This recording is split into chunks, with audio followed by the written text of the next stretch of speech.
वाल्मीकिको क हो कि कालिदासको क हो कि त्यो पनि दिन्छ होला, अवश्य दिन्छ। अब के दिन्छ यो स्क्रिप्ट फाइनलमा पनि पुग्दैछ र तुरुन्त हामी स्पोर्टमा पनि जाँदैछौँ। एयरपोर्टमा, बस पार्कमा, तेल हाल्ने ठाउँमा, ग्यास लिने ठाउँमा, कुन कुन ठाउँमा कहाँ कहाँ सिंहदरबारभित्र छिर्दा त्यो कार्डले सहजता दियोस्। नेपाली चलचित्रलाई माया गरिदिनुहोस्, लोक सङ्गीतलाई माया गरिदिनुहोस्। त्यो कार्ड देखाएपछि ग्यासको लाइनमा लागिराख्नु पर्ने अवस्था नआओस्। एयरपोर्टमा रेड कार्पेटबाट जान पाओस्, भिभिआइपी लाउन्जबाट जान पाओस्। जहाँसम्म खुट्टा तान्नेको पछि लाग्नु हुँदैन जस्तो लाग्छ। आफू अगाडि बढ्ने हो, त्यो कसले तान्दैछ भन्ने कुरो हेर्नु पनि हुँदैन। अब भए पनि म तिनीहरूलाई उनीहरूको कमजोरी हो, उनीहरूको दिमाग जति थियो त्यति नै उनीहरूले गरे भनेर लिन्छु म त्यसलाई। नमस्कार, पूर्व नेपाल टेलिभिजन हेरेर बस्नुभएको सम्पूर्ण दर्शकवृन्दमा म स्वागत गर्न चाहन्छु। सधैँ जस्तै फरक परिवेशमा हामी उपस्थित भइरहेका छौँ र आज पनि सोही क्रमलाई निरन्तरता दिइरहेको छु र जसमा आज म नेपाली कलाकारिता क्षेत्र, नेपाली फिल्म इन्डस्ट्रीका एकजना अग्रज व्यक्तित्वसँग कुराकानी गर्न गइरहेको छु। उहाँ हुनुहुन्छ चेतबहादुर सिंह र उहाँलाई राजा भनेर पनि सम्बोधन गर्ने गरिन्छ र उहाँको नेपाली कलाकारिता क्षेत्र, नेपाली फिल्म इन्डस्ट्रीमा उहाँले गर्नुभएको योगदान र उहाँले नेपाली फिल्म इन्डस्ट्रीमा के पस्किनु भयो त, ती कुराहरूको परिवेशमा रहेर आज हामी कुराकानी गर्नेछौँ। आउनुहोस् उहाँलाई हाम्रो कार्यक्रममा स्वागत गरौँ। स्वागत छ हजुरलाई। नमस्ते। पूर्व नेपाल टिभी र मनोज भाइ साथै पूर्व नेपाल टेलिभिजनका सम्पूर्ण प्राविधिक साथीहरूमा म कलाकार चेतबहादुर सिंह राजाको तर्फबाट नमस्कार। अहिले यो परिस्थितिमा जहाँ आज हामी भेटघाट भइराखेका छौँ, यो कुराकानीमा छौँ, व्यस्तता केमा छ अहिले हजुरको? अब अहिलेको मेरो व्यस्तता भनेको त म विभिन्न सामाजिक सङ्घ संस्थामा आबद्ध छु। जस्तो लायन्स क्लब अफ काठमाडौँ चन्द्रगिरीको भाइस प्रेसिडेन्ट हो। लायन्स क्लब इन्टरनेसनल भनेको एउटा यस्तो संस्था हो, विश्वकै वेलफेयर संस्थामा 1 नम्बर संस्था हो र विश्वकै संस्था हो। म त्यसको एउटा कुनै क्लबको भाइस प्रेसिडेन्ट छु, त्यो भइ नै हाल्यो। चलचित्र कलाकार सङ्घको सचिव छु, मैले चलचित्र क्षेत्रका लागि पनि दुगुरी राख्नुपर्छ, त्यो पनि एउटा सामाजिक सङ्घ संस्थाकै कुरो आयो। फिल्म सोसाइटीमा छु, निर्माता सङ्घमा छु र यो हुँदाहुँदै पनि मैले अब भन्नै पर्छ म गभर्मेन्ट सर्भिस होल्डर पनि हो। तथापि व्यक्तिगत रूपमा अहिलेको मेरो प्रोजेक्ट भनेको सायद छिटोभन्दा छिटो फ्लोरमा जाँदैछ कपुरी क भन्ने नेपाली मनोरञ्जनात्मक चलचित्र बनाउन गइरहेको छु। यत्रो तपाईँको ब्याकग्राउन्डलाई हेर्ने हो भने चाहिँ त्यो टोकरीमा चाहिँ चिठा ताने जस्तो भइरहेछ। के कुरा गर्ने, कुन कुरालाई चाहिँ दर्शकमा प्रस्तुत गर्ने भइरहेको छ। मलाई सुरुमै चाहिँ कुरा गर्न मन लाग्यो कि चलचित्रको परिवेशमा पनि तपाईँ अहिले कपुरी कको होमवर्कमा हुनुहुन्छ। यो होमवर्क कुन स्थितिमा पुगेको छ? स्क्रिप्ट राइटिङ, कलाकार चोइसदेखि जुन यसको कसरी चाहिँ तयार गरिराख्नु भएको छ रुटिनहरू? अब यो कपुरी कको विषयलाई लिँदाखेरि यो स्क्रिप्ट त धेरै पुरानो हो, तर अहिले मलाई लाग्छ रिस्क्रिप्ट गर्दैछौँ हामी। यो 2-3 वर्ष यताको अलि त्यसलाई भन्छ नि माझ्ने काम गर्दैछौँ। त्यसमा सबको आफ्नो आफ्नो क्षेत्र छुट्याइएको छ, जसमा निर्देशक, कलाकार, मेरो पार्टनर सबिन वास्तोलाको जिम्मा हो। उहाँहरू अहिले स्क्रिप्टमै बसिराख्नु भएको छ र यसमा मैले एउटा चेयरपर्सन मात्र हो म। यसमा अरू साथीहरू पनि यसमा समावेश छन्। विभिन्न सेक्टरबाट एउटा ग्रुप बनाएका छौँ। लायन्स क्लबबाट, व्यापारी साथीहरूबाट, सामाजिक संस्थाका साथीहरूबाट, लायन्स क्लब लगायत अन्य सामाजिक संस्थाका साथीहरूबाट समेत हामीले एउटा समूह बनाएका छौँ। त्यो समूहमा आफ्नो आफ्नो काम सबैले गरिरहेका छन्।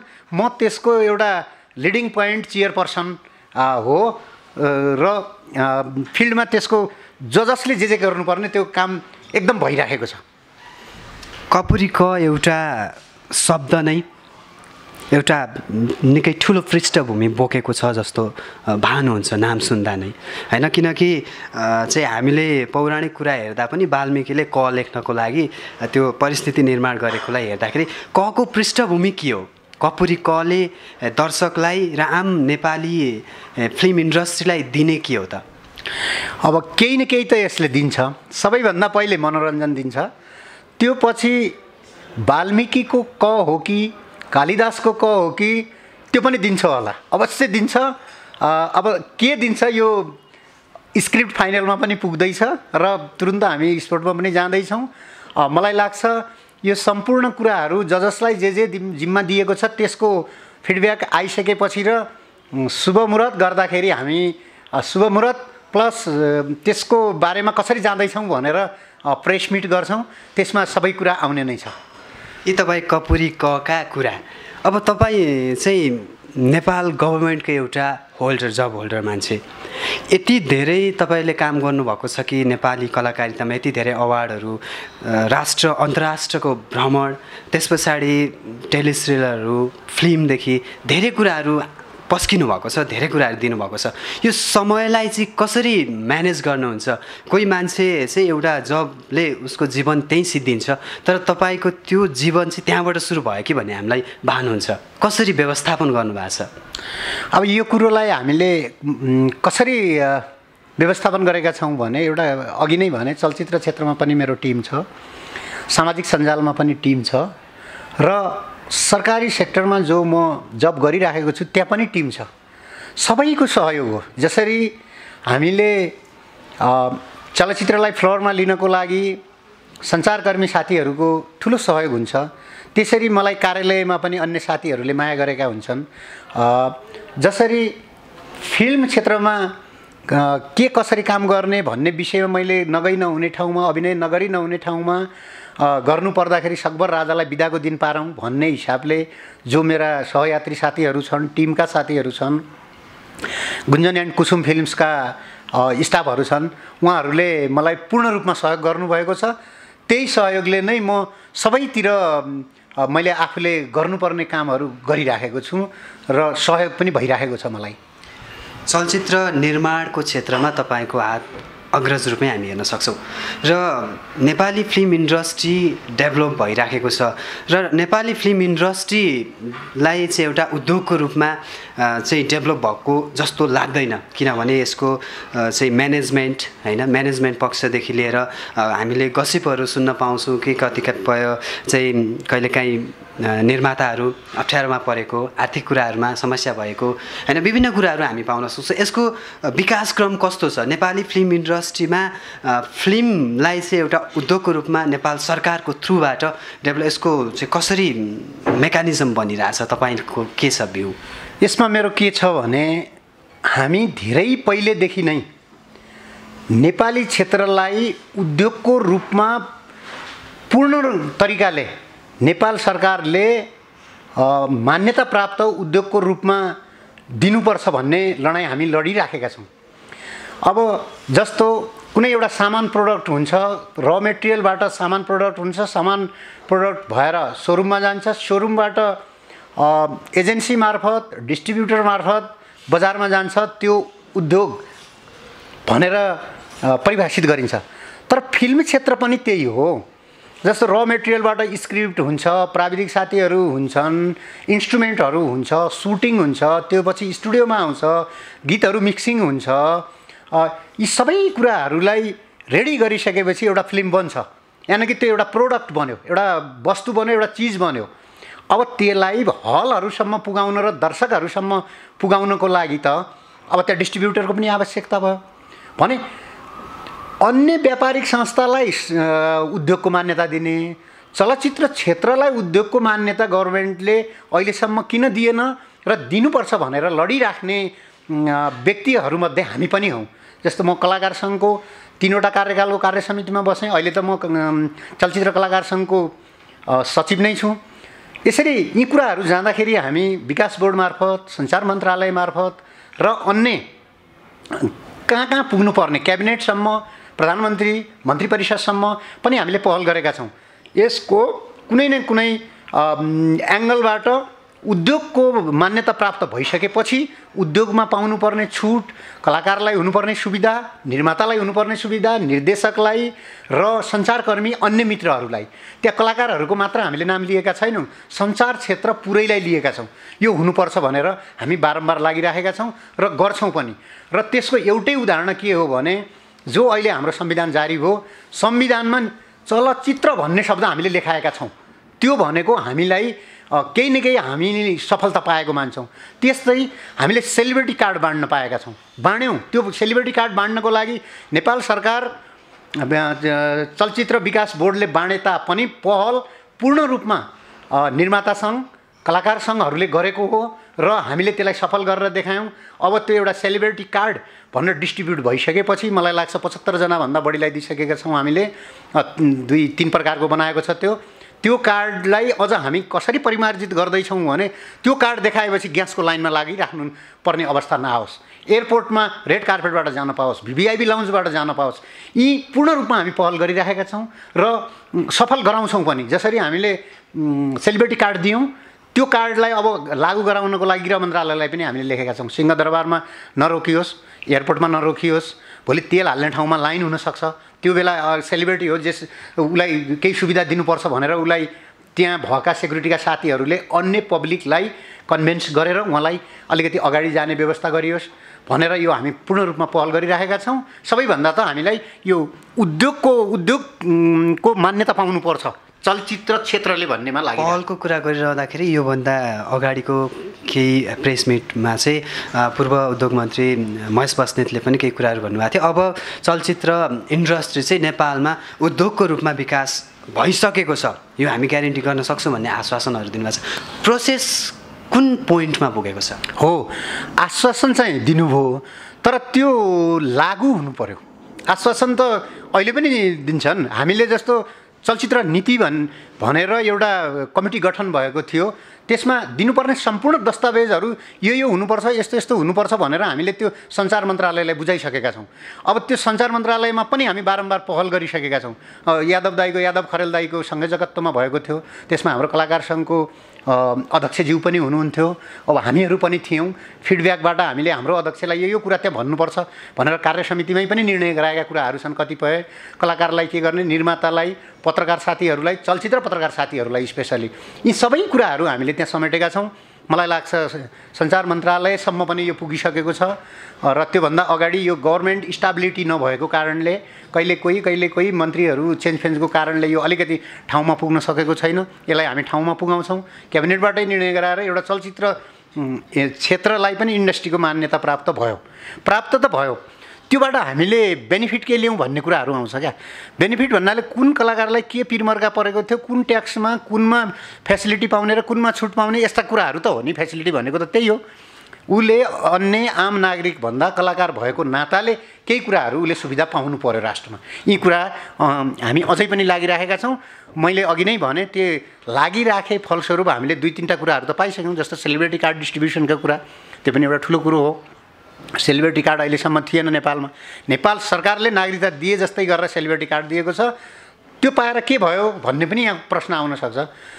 हामी के पहल गर्दैछौँ भने मैले अघि नै भने एयरपोर्टमा, बस पार्कमा, तेल हाल्ने ठाउँमा, ग्यास लिने ठाउँमा, कुन ठाउँमा कहाँ सिंहदरबारभित्र छिर्दा त्यो कार्डले सहजता दियोस्, त्यसरी हामी गइरहेछौँ। अन्य पब्लिकभन्दा अलिकति सहज दियोस् भनेर गइरहेछौँ र यो सफल हुन्छ, हामी गराउँछौँ। यो त नेपालको कन्टेक्स्टमा एउटा चुनौती पनि हो होइन। यो कामलाई सफल पार्नु भनेको एउटा छुट्टै लेभलमा चाहिँ हाम्रो उचाइ थप्दै जानु पनि हो होइन। यी भए हामी चाहिँ नेपाली सेलिब्रिटीहरू र नेपाली फिल्म इन्डस्ट्रीमा काम गर्ने सम्पूर्ण एज ए होल युनिटलाई नै एउटा फाइदाको कुरा भयो होइन। तपाईँ चाहिँ यो क्षेत्रमा लागिरहँदाखेरि होइन चुनौतीहरू धेरै देख्नु भएको छ र यसलाई चाहिँ फुल अफ नेतृत्व गरेर लाने त्यस्तो केही योजनाहरू बनाउनु भएको छ कि छैन सुप्रिम पावर लिएर? त्यो अब कस्तो हो भने सुप्रिम पावर लिएरै गर्दा पनि टिम चाहिन्छ। टिम त जहाँ पनि हुन्छ। अब जस्तो अहिले पनि म कलाकार सङ्घको सचिव छु भने मेरो अध्यक्ष र महासचिव त हुनुहुन्छ, अन्य कार्य समितिका सदस्यहरू पनि हुनुहुन्छ। यी कुराहरू मलाई लाग्छ मैले अध्यक्षलाई भनेर अथवा महासचिवलाई भनेर त्यहाँ विविध कुराहरू र धेरै कुराहरू म के अरे ल्याउँछु प्रस्तावमा र निर्णयहरू पनि गराउँछु र गरेको पनि छु। अब सुप्रिम पावरै भन्नाले प्रेसिडेन्ट अथवा भोलि गएर कलाकार सङ्घको प्रेसिडेन्ट मात्र होइन, निर्माता सङ्घको प्रेसिडेन्ट मात्र होइन, चलचित्र विकास बोर्डको अध्यक्ष अथवा सञ्चार मन्त्री। अब मन्त्रीको पाटो त राजनीतिकतिर जान्छ। मलाई लाग्छ त्यहाँसम्म जानु पनि पर्छ केही भिजन भएका मान्छेले भन्ने हो। त्यहाँ जान सकिन्छ पनि र जाने आशा पनि राख्नु चाहिँ पर्छ। अब जानु नजानु त अब भोलि मोड कस्तो लिन्छ के लिन्छ। अब त्यहाँ जानु र नजानुले कुनै पनि औचित्य देख्दैन मैले। जुन ठाउँमा बसिन्छ त्यहीबाट आफूले सक्ने जति सबै काम गर्नुपर्छ र म जहाँ छु अहिले पनि गरिराखेको छु जस्तो मलाई लाग्छ। यी सबै काम गर्नलाई राजनीतिले केही न केही अप्ठ्यारो पारेको छ होइन, त्यो हामी सबैले स्वीकार्छौँ। अब हामी कुराकानीको अन्तिमतिर पनि आउँ। तपाईँ यसरी सबै काममा चाहिँ अगाडि एउटा सकारात्मक धारणाका साथ अगाडि बढ्दाखेरि तपाईँ एउटा पारिवारिक हिसाबले, व्यक्तिगत हिसाबले र एउटा गभर्मेन्टको अफिसर भएको कारणले तपाईँलाई यो जीवनमा खुट्टा तान्नेहरू कतिको छन्? यस्तो छ, अब त्यहाँ दुईवटा कुरा आयो। खुट्टा तान्ने भनेको एउटा लेभलको कुरो छ, एउटा ग्रुप हुन्छ।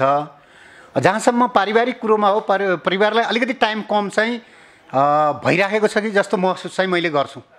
किन भन्दा अब आज यो कलाकार सङ्घको कार्यक्रम, यो लायन्स क्लबको प्रोग्राम, यता विकास बोर्डको प्रोग्राम, यता अफिसमा पनि इमर्जेन्सी पऱ्यो, सर आइदिनु पऱ्यो भनेर सहायकहरूले, अन्य मेरो साथीहरूले अथवा मभन्दा माथिको वा मभन्दा मेरो सहायकहरूले फोन पनि गरिराखेका हुन्छन्। त्यसले अलि असहजता चाहिँ भएको छ। जहाँसम्म खुट्टा तान्नेको पछि लाग्नु हुँदैन जस्तो लाग्छ। आफू अगाडि बढ्ने हो, त्यो कसले तान्दैछ भन्ने कुरो हेर्नु पनि हुँदैन। अब भए पनि म तिनीहरूलाई उनीहरूको कमजोरी हो, उनीहरूको दिमाग जति थियो त्यति नै उनीहरूले गरे भनेर लिन्छु। म त्यसलाई ठुलो त्यो दुश्मनीको रूपमा अथवा यसले मलाई खुट्टा तान्यो, यसलाई मैले माइनस गर्नुपर्छ, त्यो कहिले पनि लिनँ। मैले जहिले पनि सहज लिएँ त्यो कुरालाई। एकदमै सकारात्मक विचार। अब अन्तिमतिरै आऊँ होइन। तपाईँले गरिरहेका विभिन्न कामहरू छन् र विशेष गरेर नेपाली फिल्म इन्डस्ट्री र नेपाल सरकारमा रहेर काम गरिराख्नु भएको छ, त्यो त एउटा पोजिटिभ नै हो होइन। फिल्म इन्डस्ट्रीमा तपाईँले चालेका कदमहरू पूर्ण रूपमा सफल हुन्। पूर्व नेपाल टेलिभिजन र मेरो व्यक्तिगत तर्फबाट तपाईँलाई शुभकामना। र अन्तमा पूर्व नेपाल टेलिभिजन हेरेर बस्नुहुने सम्पूर्ण दर्शकहरूलाई तपाईँको अपेक्षा, तपाईँको सन्देश के जान्छ? म दर्शकहरूलाई एउटै कुरो भन्छु, नेपाली चलचित्रलाई माया गरिदिनुहोस्, लोक सङ्गीतलाई माया गरिदिनुहोस्, राष्ट्रियता बचाउने अभियानमा लागेका सञ्चारकर्मी साथीहरूलाई साथ दिनुहोस् र नेपाली फिल्मलाई मनैदेखि हेरिदिनुहोस्। र कमजोरी छ भने, यो कमजोरी छ भनेर जसको जहाँसम्म पहुँच पुग्छ त्यो कमेन्ट गरिदिनुहोस्। यही नै मेरो सबैभन्दा ठुलो सम्पत्ति हुन्छ। हस्, यो तपाईँको व्यस्तता समय पूर्व नेपाल टेलिभिजनले दिनुभयो, त्यसको लागि धेरै धेरै धन्यवाद। हस्, धन्यवाद पूर्व नेपाल टेलिभिजन र मनोज नेउपाने भाइलाई, साथै यो टेलिभिजन हेर्ने सम्पूर्ण दर्शकहरूलाई अझै एकचोटि म हृदयदेखि, आत्मादेखि नमस्कार गर्न चाहन्छु। नेपाली फिल्म हेरिदिनुहोस्, यही हो।